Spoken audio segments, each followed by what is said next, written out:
अस्सलाम वालेकुम। आज मैं आपको अपने घर में लगी एक सब्ज़ी के बारे में बताऊंगी, क्योंकि आजकल मैं इस पर बड़ी तवज्जो दे रही हूँ।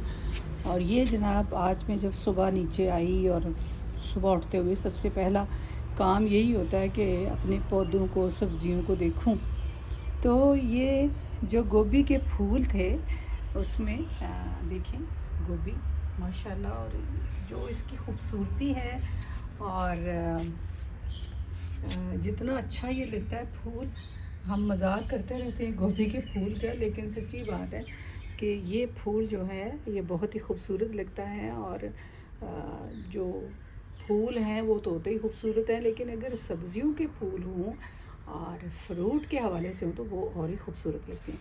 तो गमलों में सब्जियां उगाएं। और हमारे मुल्क में आजकल जिस तरह के हालात हैं, हम सबको उसका तदारक करने के लिए अपनी काविशें करनी चाहिए।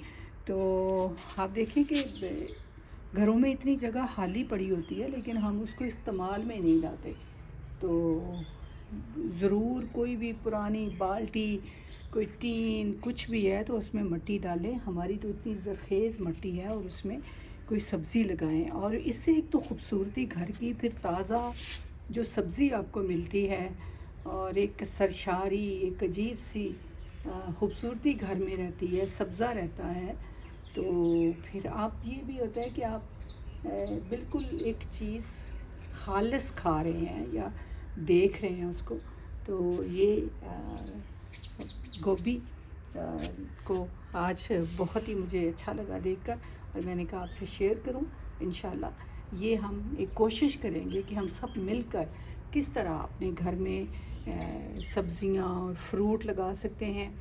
और हाली होली फूल लगाने की बजाय वो भी लगाएं, लेकिन सब्ज़ियां और फ्रूट लगाएं जो हम अक्सर इस्तेमाल करते हैं घरों में, जिनकी हमें ज़रूरत होती है, जिस तरह धनिया है, मिर्चें हैं, पुदीना है, ये चीज़ें। तो ये जनाब, कल फिर अगले गमले की बात करेंगे कि उसमें क्या लगा हुआ है। जीते रहें, सलामत रहें, खुदा हाफिज़।